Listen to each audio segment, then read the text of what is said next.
Olá, nono ano, tudo bem? Eu sou a professora Aline e vamos para a aula de número 3 de arte, conhecer um pouco aí da vida e obras do Man Ray, um super artista aí do período do dadaísmo que teve aí um grande reconhecimento na área da fotografia. Como objetivos, temos pesquisar, apreciar e analisar formas distintas das artes visuais tradicionais e contemporâneas, pesquisar e analisar diferentes estilos visuais, contextualizando-os no tempo e no espaço, analisar situações nas quais a linguagem das artes visuais se integram às linguagens audiovisuais. Então, o Man Ray, nascido em 1890, falecido em 1976, ele foi um fotógrafo, pintor e cineasta norte-americano, um dos mais destacados artistas do dadaísmo e do surrealismo, aí mais no campo da fotografia, tá? E esses são movimentos, então, que surgiram aí na França no século XX. Como estamos aí numa série de aulas sobre o dadaísmo e os artistas aí que compõem esse movimento, não podemos deixar de falar do Man Ray. Aqui, já de início, nós temos uma obra de 1921 do Man Ray, que ele se utiliza do ready-made inventado pelo Marcel Duchamp, que é essa descontextualização de um objeto habitual, onde o Man Ray utiliza um ferro de passar e coloca grampos na sua base, né? Nada mais contraditório, né? O objeto que se utiliza para alisar aquela superfície com pregos ali. Então, tira o objeto e muda totalmente, então, a interpretação dele, né? O contexto dele. Assim como outros artistas, então, do dadaísmo, o Man Ray, ele desenvolvia seu trabalho com uma espontaneidade, assim, muito grande. Ele era muito original e sempre estava aí provocando a sociedade, né, e colocando a sua ideia sobre a arte e a cultura. Então, como todos os artistas, ele tinha essa ideia aí de inovar, de trazer o seu olhar para as coisas, né, para a arte de modo geral. Ele trabalhava muito com a desconstrução da fotografia, transformando fotos tradicionais em construções de laboratório. Através de suas técnicas, usava muitas vezes a distorção de formas e corpos, enfim, criando imagens surrealmente incríveis. Essa obra, por exemplo, Lágrimas de Vidro, de 1932, ele utiliza pequenas esferas de vidro realmente no rosto da modelo para fotografar, então, esse momento de lágrimas de vidro.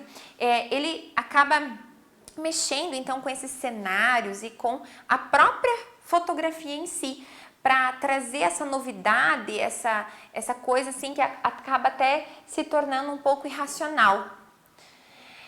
Aqui temos um autorretrato do Man Ray, nada mais do artista como se autorretratar de uma forma diferente. Eu diria até que essa maneira é bem atual, né? Porque a gente utiliza hoje em dia também uma moldura, enfim, para fotografia, enfim, acaba se utilizando também de algo que já há muito tempo atrás, então, o Man Ray utilizou em uma fotografia, né, de autorretrato. Tem uma fala do artista que é bem interessante, diz o seguinte: em lugar de pintar pessoas, comecei a fotografá-las e desisti de pintar retratos, ou melhor, se pintava um retrato, não me interessava em ficar parecido. Finalmente, concluí que não havia comparação entre as duas coisas, fotografia e pintura. Pinto o que não pode ser fotografado, algo surgido da imaginação, ou um sonho, ou um impulso do subconsciente. Fotografo as coisas que não quero pintar, coisas que já existem. Então, olha que bacana, né? O conceito do que é pintar e fotografar para o artista. E realmente, né? Não é a pura verdade? Então, para ele, na pintura era um lugar de viajar no subconsciente, dava liberdade de criação, né?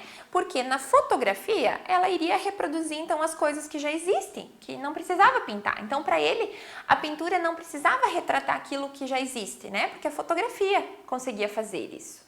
Então, ele acaba também manipulando as fotografias para criar novas técnicas e novas maneiras, né, e inovando sempre. Essa fotografia, por exemplo, ela mostra então a cabeça de uma modelo e atriz francesa chamada Kiki de Montparnasse. Era uma modelo, atriz muito famosa na época, né, muito chamada só de Kiki. E ao lado dela, ela segura uma máscara cerimonial africana.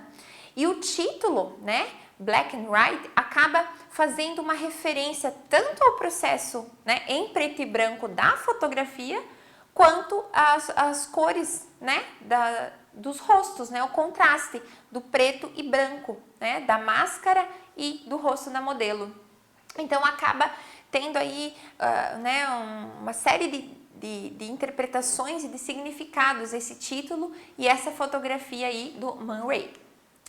Ele também utilizava muitos editoriais de moda para suportar essa arte totalmente nova dele. Então ele via uma brecha, um espaço aí nesses editoriais de moda, onde ele podia ousar nesse tipo de fotografia que ele fazia então. E ele tinha nesse ramo aí uma liberdade um pouco maior então para utilizar essa ideia de fotografia, essa novidade que ele trazia, né? Que tenho dois exemplos então de fotografias, né, mais voltado então para esse lado, né, da moda, digamos assim. Como, né, pensando em algo bem prático, né, a moda tinha esse mesmo intuito de trazer algo novo, de experimentar, de ousar. Então, coincidiu ali com as ideias do Man Ray e ele acabou vendo aí um espaço, né, uma brecha para utilizar-se e expor aí, mostrar esse trabalho dele nesse tipo de material, né. Aqui deixo uma sugestão de vídeo muito legal que aprofunda um pouco sobre as obras dele, sobre como ele fazia e o quão importante ele foi para essa história do dadaísmo. É bem bacana, vale a pena vocês conferirem, fica como sugestão.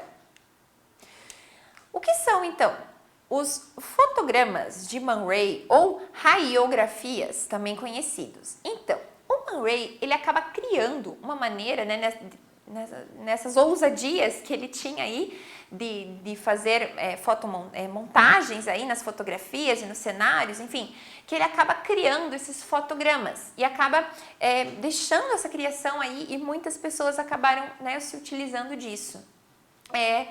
Essa da imagem se chama O Beijo, é um dos primeiros fotogramas que ele faz.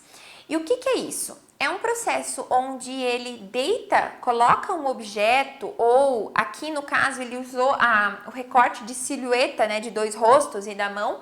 Ele deita diretamente sobre esse papel fotográfico e produz então um registro muito único do objeto. Ele coloca então esse objeto, né, direto nesse papel fotográfico, no laboratório, nesse estúdio, né, da revelação da fotografia. Então aí a gente tem resultados, fotos sem a utilização de uma câmera fotográfica, né? Quem já viu, né, algum filme ou vídeo então que mostra como era feita essa impressão das fotos, né, mais antigas, você consegue ver. Agora imagina aquele ato da impressão, enfim, mas não com o rolo fotográfico, o rolo de filme, né? Mas um objeto direto naquele papel, né, fotográfico. Então, o resultado realmente é bem inovador. E fica algo muito particular, algo bem diferente, então, do que seria uma fotografia tradicional. Para esse primeiro aí dos fotogramas aí, ele utilizou então a silhueta, né, do recorte no papel fotográfico dos rostos, que representariam ele e a sua amada, enfim, e o recorte também das mãos. Então, sobrepondo esses recortes direto no papel fotográfico, ele criou então essa imagem super diferente. Aqui tenho outros dois exemplos de raiografias, né, ou fotogramas. Aqui a gente identifica bem os objetos, né? O pente, a tesoura, aqui parece uma navalha, algo assim. Então, ele sobrepõe, coloca esses objetos direto no papel fotográfico para então fazer todo o processo químico ali da revelação e ter uma imagem super diferente, muito única. Nesses trabalhos também ele utiliza a própria mão para fazer, então existem uma série de trabalhos que muitos artistas depois dele acabam aí se beneficiando e utilizam também para ter aí um retrato único, né, do objeto. Se a gente observar, esse tipo de imagem é muito parecido com um raio-x, não é? Né? O tipo da impressão que fica, claro que é totalmente diferente, mas há aí uma relação visual, né, entre os objetos. É quase como fosse aí um raio-x fotográfico, né, do objeto. Então, assim encerramos a aula de hoje conhecendo um grande nome um artista dadaísta de grande importância, o Man Ray, que junto ali com Marcel Duchamp e outros artistas iniciaram esse tipo de arte super diferente e para ver, cada artista é muito particular, né? Como o Marcel Duchamp acaba criando ready-mades, usando objetos e tudo mais, já o Man Ray acaba usando fotografia para também criar arte, assim como outros vão direcionar mais para colagem, para pintura, enfim, né? Todas as maneiras aí são possíveis para se fazer arte. Um abraço e até a próxima!